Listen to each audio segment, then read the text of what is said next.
Please, no flash photography during the performance, and we ask that any filming of the show be done from the back aisle. We also ask that any talkative or crying babies be brought to the back or to the hall. Tonight's show is approximately 40 minutes long and is performed with no intermission. My name is JC Foster, and I am the stage manager.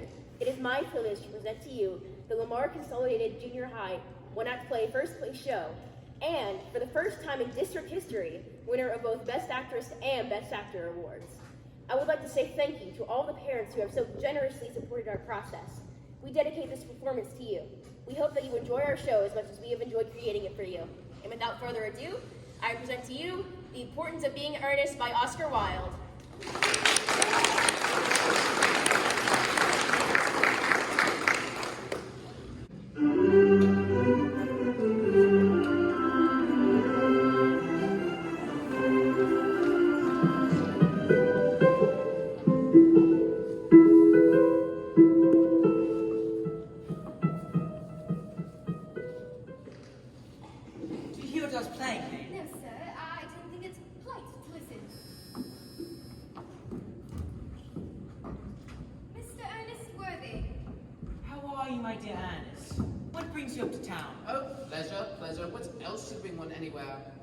Eating as usual, I see, Algie.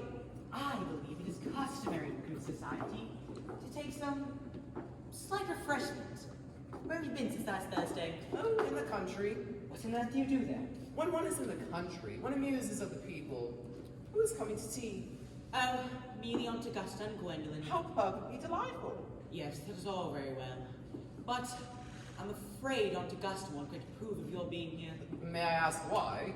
Well, my dear fellow, you are not married to Gwendolyn yet, and I don't think you will ever be. I don't give my consent. Your consent?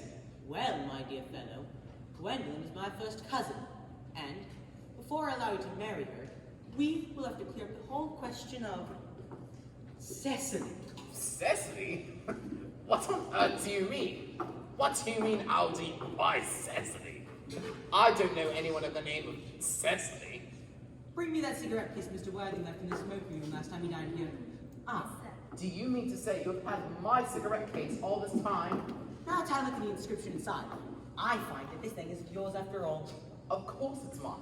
You have seen me with it 100 times. Yes, but this isn't your cigarette case. This cigarette case is a gift from someone of the name of Cecily. And you see it, you don't know anyone of that name. Well, if you want to know, Cecily happens to be my aunt. Your aunt? Why does she call herself Little Cecily if she's your aunt? From Little Cecily with fondest love to a dear Uncle Jack. Why an aunt, no matter what her size may be, should call her own nephew her uncle? I can't quite make out. Besides, your name isn't Jack at all. It's Ernest. It isn't Ernest, it's Jack. You was told me it was Ernest. I've introduced you to everyone as Ernest. You look as if your name is Ernest. You're the most Ernest-looking person I've saw in my life. It's on your cards. Here's one of them. Mr. Ernest Worthing, B4 the Avenue.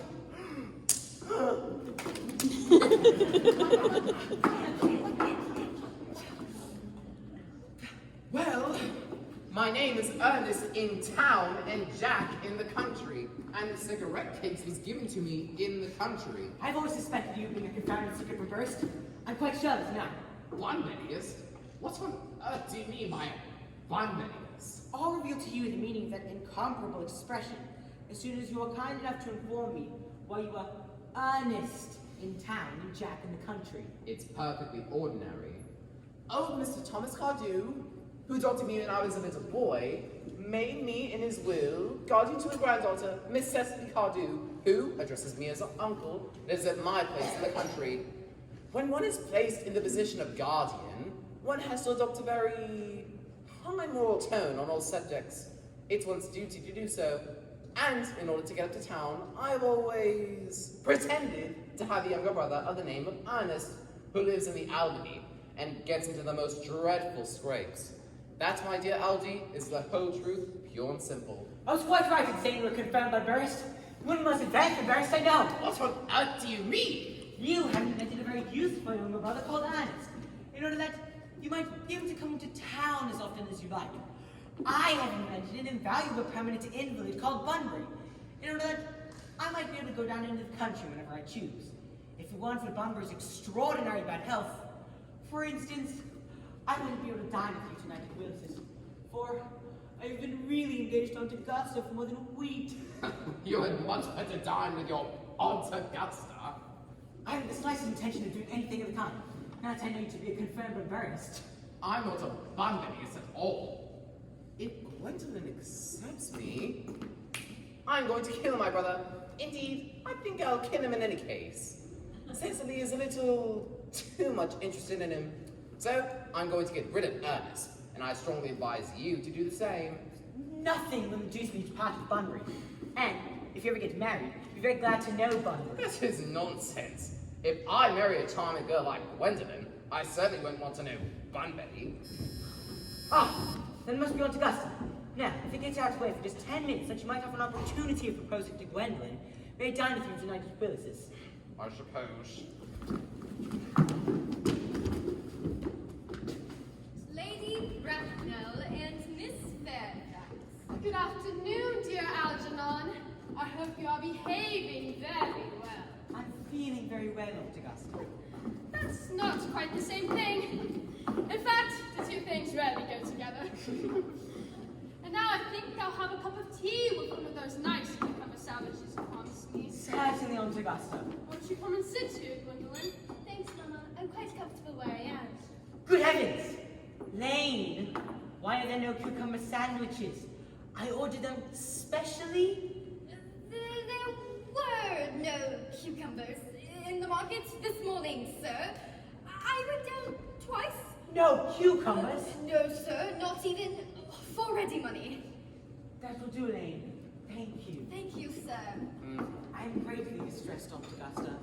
About there being no cucumbers, not even for ready money. I'm afraid, Aunt Augusta, I shall have to give up the pleasure of dining with you tonight after all. For I've just had a telegram saying that my poor friend Bunbury is very ill again. They seem to think I should be with him. It is very strange. This Mr. Bunbury seems to suffer from curiously bad health. I think it is high time that Mr. Bunbury made up his mind whether he was going to live or die. This shilly-shallying is absurd. I should be much obliged if you ask Mr. Bunbury for me to be so kind not to have a relapse on Saturday, but I rely on you to arrange the music for my last reception of the season. I think I can promise you he'll be right by Saturday. But I'll take over the program I've done out. If you kindly come into the next room for a moment. Thank you, Algernon. It is very thoughtful of you. I'm sure the program will be delightful after a few expurgations. Gwendolyn, you will accompany me. Certainly, Mama.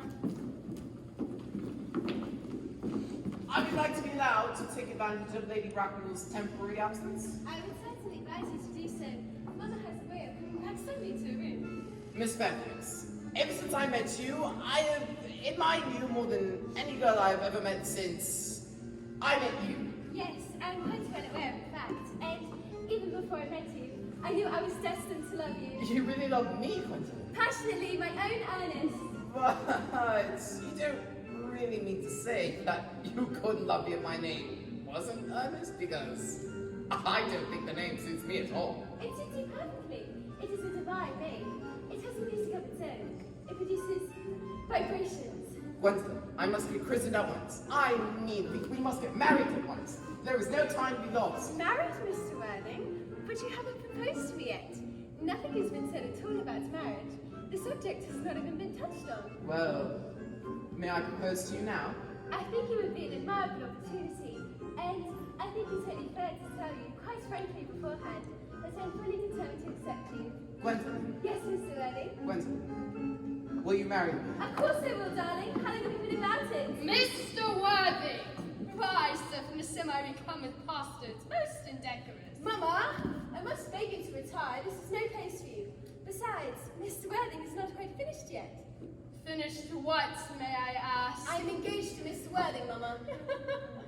Pardon me, you're not engaged to anyone. When you do become engaged to someone, I will inform you of the fact. And now I have some questions to put to you, Mr. Worthing. While I make these inquiries, you, Gwendolyn, will wait for me below in the carriage. Yes, Mama. You may take a seat, Mr. Worthing. Thank you, Lady Bracknell. I prefer standing.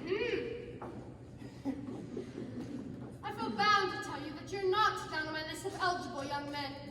However, I'm quite ready to enter your name, should your answers be what a really affectionate mother requires. How old are you? 29. A very gay age to be married at. What is your income? Between 7,000 and 8,000 a year. That is satisfactory. Now to minor matters. Are your parents living? I have lost both of my parents. To lose one parent, Mr. Worthing, may be regarded as a misfortune. To lose both looks like carelessness. Who was your father? I am afraid I really don't know. I said I had lost my parents. It would be near to the truth to say that my parents seem to have lost me. I don't actually know who I am by birth. I was found. Found! The late Mr. Thomas Cardew found me and gave me the name of Worthing, because he happened to have a first-class ticket for Worthing in his pocket at the time. And where did this gentleman find you? In a handbag. A handbag? At what locality did this Mr. Cardew come across this handbag? In the cloakroom at Victoria Station.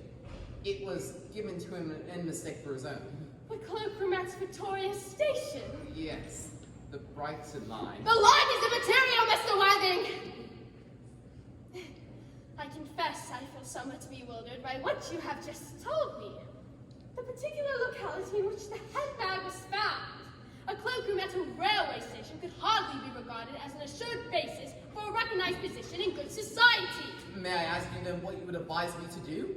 I need hardly say I would do anything to ensure Gwendolyn's happiness. I strongly advise you, Mr. Worthing, to produce one parent before the season is quite over. I don't see how I could possibly manage to do that.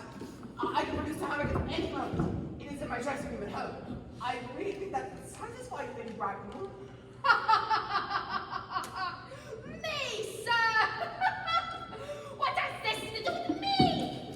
You can hardly imagine that I and Lord Bracknell would ever dream of allowing our only daughter to marry into a cloakroom and form an alliance with a parcel. Good morning, Mr. Worthing! Good morning! Continue to go for rides, boys. She is a monster. Did you know Gwendolyn yet the truth about her being an honest in town and Jack in the country? My dear fellow, the truth isn't quite the sort of thing one tells to a nice, sweet, refined girl. What about your brother? Before the end of the week, I shall have got rid of him. I'll say he died in Paris of a severe chill. That gets rid of him.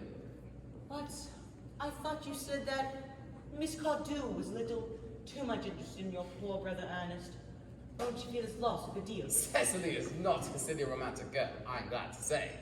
She has got a capital appetite, goes for long walks, and pays no attention at all to her lessons. I would rather like to see Cecily. And I will take very good care you never do. She is excessively pretty, and she is only just 18. Did you know Gwendolyn yet that you have an excessively pretty woman who is only just 18? Cecily and Gwendolyn are perfectly certain to be extremely great friends. I'll bet you anything that half an hour after they have met, they will be calling each other sister. Women only do that. They call each other a lot of other things first. It's fair, that. Gwendolyn, on my word. Archie, kindly turn your back. I have something very particular to say to Mr. Worthing. My own darling. Ernest, the story of your romantic origin, as related in my roman, has naturally stirred the deeper fibers of my nature. Your town address of the avenue I have. What is your address in the country? The Manor House, Wharton, Hertfordshire. It may be necessary to do something desperate. My own one? Archie, you may turn round now. Thanks, I've turned around already. You will let me see you to your carriage, my own darling. Certainly.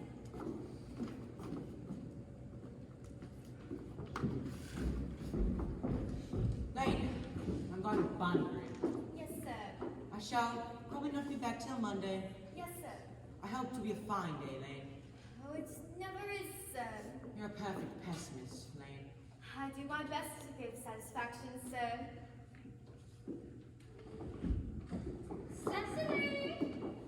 Cecily! Intellectual pleasures await you. Your German grammar's on the table. Pray, open to page 15. You know how 8 is himself in every way. Dear Uncle Jack is so very serious. Sometimes he's so serious I think he cannot be quite well. Cecily, I am surprised at you. You must remember his constant anxiety about that unfortunate young man, his brother. I wish Uncle Jack would allow his brother to come down here sometimes. Only he might have a good influence over him as prison. Not even I could produce an effect on his brother. Put away your diary, Cecily.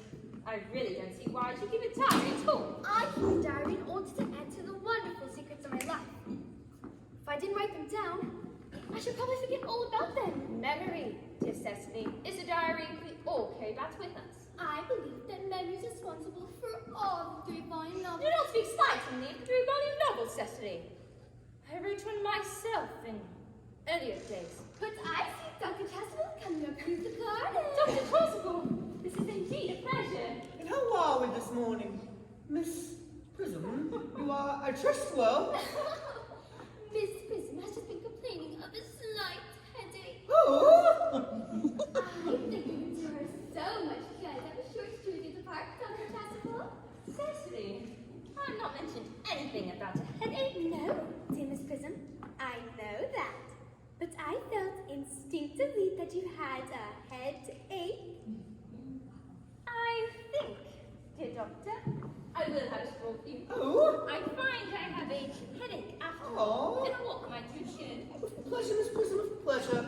We might go as fast as calls and back. That would be delightful. Cecily, you read your political economy in my absence. Horrid political economy, horrid geography, horrid German.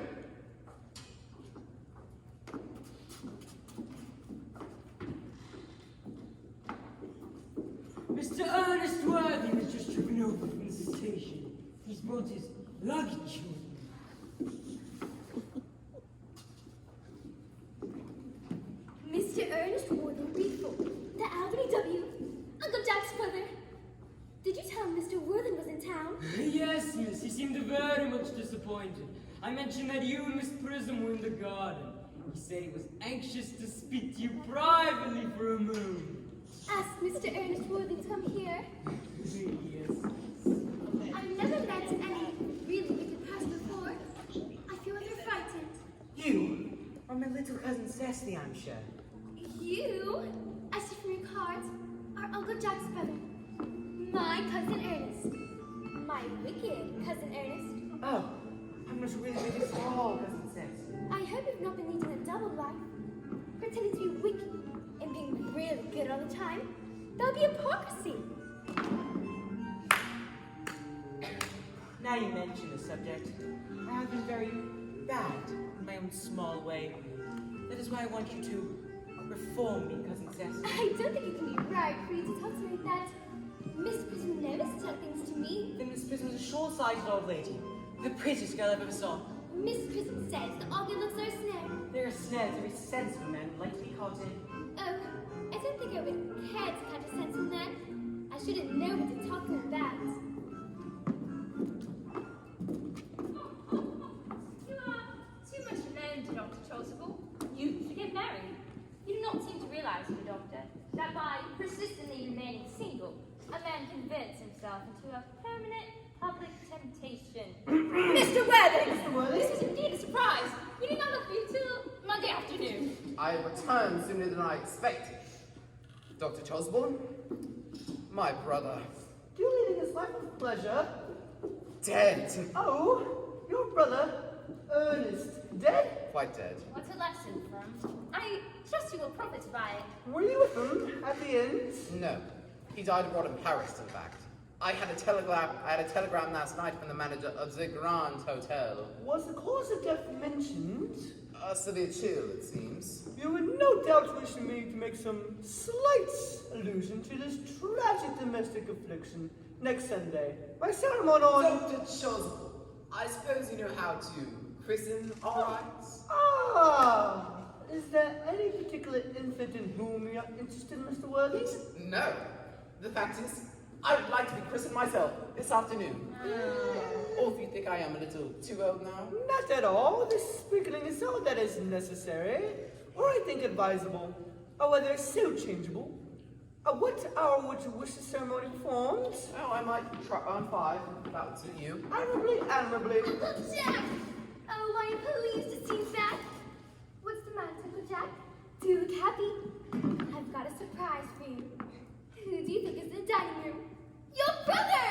Oh, who? Your brother, Ernest. He arrived about half an hour ago. What nonsense! I haven't got a brother. Oh, don't say that. However badly he may have behaved in the past, he is still your brother. I'll tell him to commands. And you will shake hands with him, won't you, Uncle Jack? These are very joyful tidings. After we've all been resigned to his loss, his sudden return seems to me particularly distressing. Brother John, I have come down from town to say that I am very sorry for all the trouble that I've caused you, and that I intend to lead a better life in the future. Uncle Jack, do be nice. There is some good in everyone.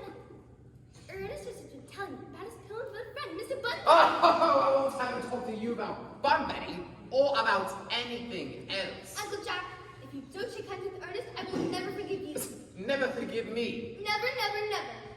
Well, this is the last time I shall ever do it. It's pleasant, is it not, to see so perfect reconciliation? I think my little two brothers together. Cecily, you will come with us.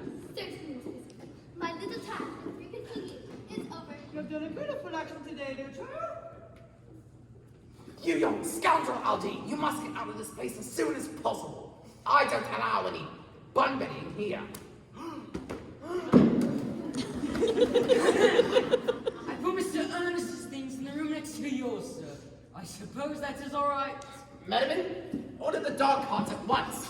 Mr. Ernest has been suddenly called back to town. Yes, sir. What a fearful lie, Roger. I haven't been called back here at all. Oh, yes, you have. This bun betting, as you call it, has not been a great success for you. It's been a great success. I'm in love with Cecily. And that is everything. Oh, I nearly came back to water the roses. I thought you were Uncle Jack. He's going to send me away. The dog cart's at the doors. It can wait, Merriman. 5 minutes. Yes. I hope, Cecily, I don't offend you by stating quite frankly that you seem to me to be in every way the visible personification of absolute perfection.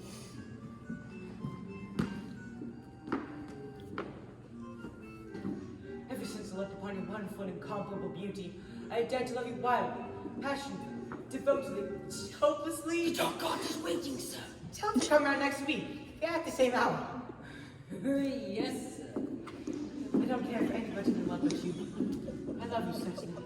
Marry me, won't you? You silly boy, of course. It had always been a girlish dream of mine to love someone whose name is Ernest. There is something in that name that seems to inspire absolute confidence. I pity any poor married woman whose husband is not called Ernest. But, my dear child, do you mean to say you could not love me if I had some other name? But what name? Oh, any name you like. Algernon, for instance. Oh, I don't like the name Algernon. But, my dear Cecily, if I was called Algie, could you still love me? I might respect you, Ernest. I might admire your character, but I fear that I should not be able to give you my undivided attention. Your actor's here. Oh, yes. Dr. Chausible's most learned man. I must proceed on the most important christening. I mean, on most important business. Oh, I'll be back in no time. it's a contentious boy he is. I like his hair so much. I must enter the proposal on my diary. Oh, Miss Fairfax has just called to see Mr. Worthing. On very important business, Miss Fairfax states. Isn't Mr. Worthing in his library? Mr. Worthing went in the direction of the rectory sometime. Ask the ladies to come out here. Mr. Worthing is sure to be back soon. Yes. Miss Fairfax, I suppose one of many good Evelyn who associate with Uncle Jack in some of his philanthropic work in London. Miss Fairfax. Pray, let me introduce myself to you. My name is Cecily Cardew. Cecily Cardew. What a very sweet name. Something tells me that we are going to be great friends. You are here on a short visit, I suppose. Oh, no, I live here. Really? Your mother, no doubt, was some female relative of advanced years who here also. Oh, no, I have no mother, nor in fact any relations. Indeed. My dear guardian, with the assistance of Miss Prison, has the arduous task of looking after me. Your guardian? Yes, I am Mr. Worthing's ward. Oh, it is strange you never mentioned to me that he had a ward. How secretive of him. But I'm bound to state that now that I know that you're Ernest's ward, I cannot help expressing wish you were, well, just a little older than you seem to be, and not quite so very alone in appearance. I beg your pardon, Miss Fairfax. Did you say Ernest? Yes. Oh, but it is not Mr. Ernest Worthing who's my guardian. It is his brother, his elder brother. Oh, Ernest never mentioned to me that he had a brother. I'm so sorry to say that they've not been on good terms for a long time. Ah, that accounts for it. Of course, you are quite sure that it is not Mr. Ernest Worthing who's your guardian? Quite sure. In fact, I'm gonna be his. I beg your pardon? Dear Miss Fairfax, Mr. Ernest Worthing and I are engaged to be married. My darling Cecily, I am afraid there is some slight error. Mr. Ernest Worthing is engaged to me. I'm afraid you must be under some misconception. Ernest proposed to me exactly 10 minutes ago. It is certainly very curious, for he asked me to be his wife yesterday afternoon at 5:30. If you would care to verify the incident, pray do so. I never travel anywhere without my diary. One should always have something sensational to read on the train. I am so sorry, dear Cecily, if it is any disappointment to you, but I'm afraid I have a prior claim. I feel bound to point out that since Ernest proposed to you, he clearly has changed his mind. Ernest, my Ernest. Gwendolyn, darling. A moment. May I ask if you're engaged to be married to this young lady? Dear little Sesame, of course not. How could have put such an idea into your pretty little head? Thank you. I knew there must be some misunderstanding. Miss Fairfax, the gentleman is my guardian, Mr. John Worthing. I beg your pardon? This is Uncle Jack. Jack? Oh. Here's Ernest. My own love. A moment. May I ask you if you are engaged to be married to this young lady? Good heavens. Gwendolyn? Of course not. What could have put such an idea into your pretty little head? I knew there was some slight error, Miss Cardew. The gentleman is my cousin, Mr. Algernon Moncrief. Are you called Algernon? I cannot deny it. Oh, is your name really John? I could deny it if I liked, but my name certainly is John. It has been John for years. A gross deception has been practiced on both of us. My poor wounded Cecily. My sweet wrong Gwendolyn. You will call me sister, will you not? There is just one question I would like to be allowed to ask my guardian. An admirable idea. Mr. Worthing, we are both engaged to be married to Brother Ernest, so it is a matter of some importance to us to know where your Brother Ernest is at present. Gwendolyn, Cecily, it is very painful for me to be forced to speak the truth.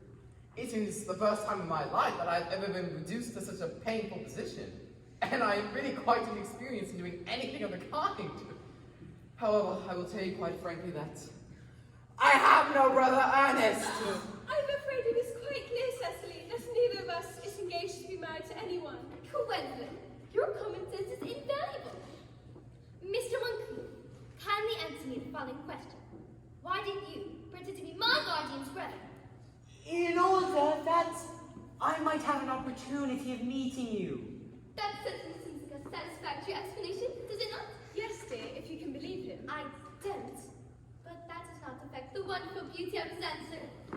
Mr. Worthing, what explanation can you offer to me for pretending to have a brother?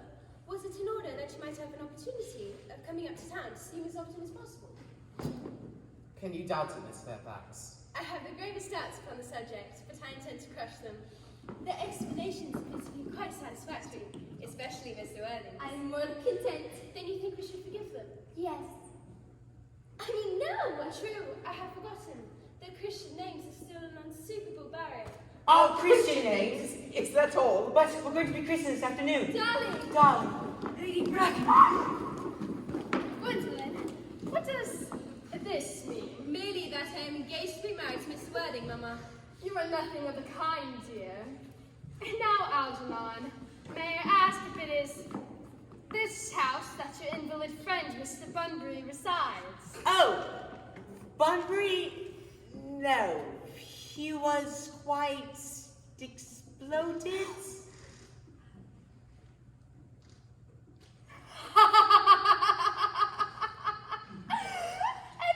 Exploded! My dear Aunt Augusta, I mean, the doctors found out that he could not live. That is what I mean. So he died. He seems to have had great confidence in the opinion of his physicians. that we've finally gotten rid of this Mr. Bunbury, may I ask, Mr. Worthing, who is this young person whose hand my nephew Algernon is holding? Oh, it seems to me a peculiar and necessary manner. That lady is Miss Cecily Cardew, my ward. I'm engaged to be married to Cecily, Aunt Augusta. I beg your pardon? Miss Cardew is the granddaughter of the late Mr. Thomas Cardew. As a matter of form, Mr. Worthing, I had better ask you if Miss Cardew has any little fortune. Only about £130,000 in the funds. That is all combined in Crackle. So pleased to have seen you. A moment, Mr. Worthing. £130,000. And in the funds. Miss Cardew seems to me a most attractive young lady now that I look at her. There are distinct possibilities in Miss Cardew's profile. I suppose I must give my consent. Thank you, Aunt Augusta. I am Miss Cardew's guardian, and she cannot marry without my consent until she comes of age. That consent I absolutely decline to give. Upon what grounds may I ask? Algernon's an ostentatiously eligible young man. I do not approve to all of his moral character. I suspect him of being untruthful. Untruthful? My nephew Algernon? Impossible. I feel there can be no possible doubt about the matter. This afternoon, during my temporary absence in London on an important question of romance, he obtained admission to my house by means of the false pretense of being my brother. He was perfectly well aware from the first that I have no brother. Come here, dear. How old are you? Well, I'm really only 18, but I always admit to 20 and 30 parties. Well, it will not be long till you are of age. So don't think your guardian's consent is at all of any importance. Excuse me, Lady Bracknell, but according to the terms of her grandfather's will, Miss Cardew does not come legally of age till she is 35. Algie, whether to be married is quite out of the question. And what is to be done, Cecily? I don't know, Mr. Moncrief. Mr. Worthing, I would beg of you to reconsider your decision. But my dear Lady Bracknell, the matter is entirely in your own hands. The moment you consent to my marriage with Gwendolyn, I will most gladly allow your nephew to form an alliance with my ward.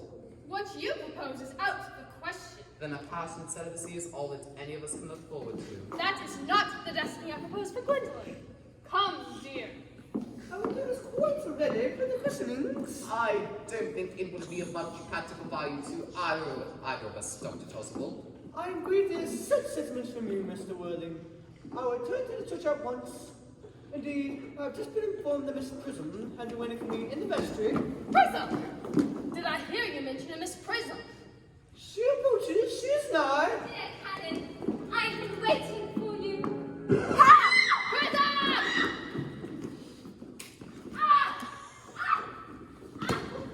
Come here, Prism!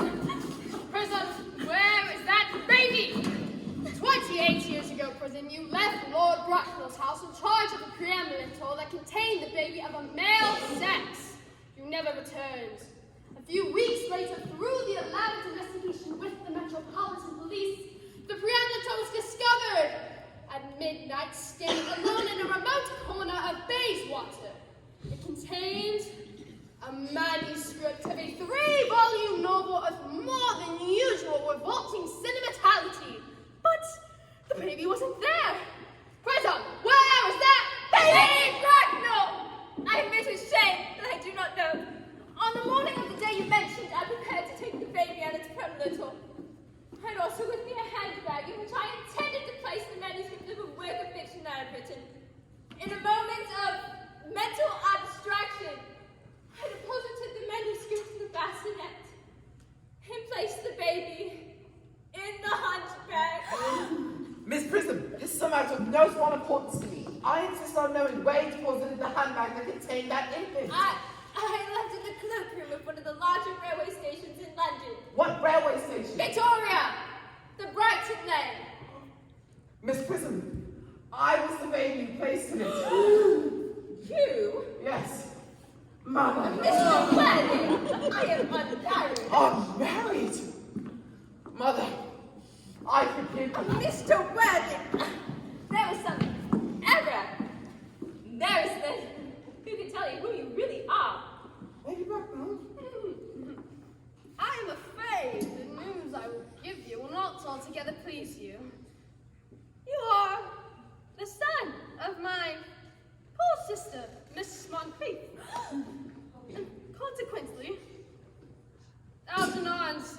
brother. Archie's elder brother?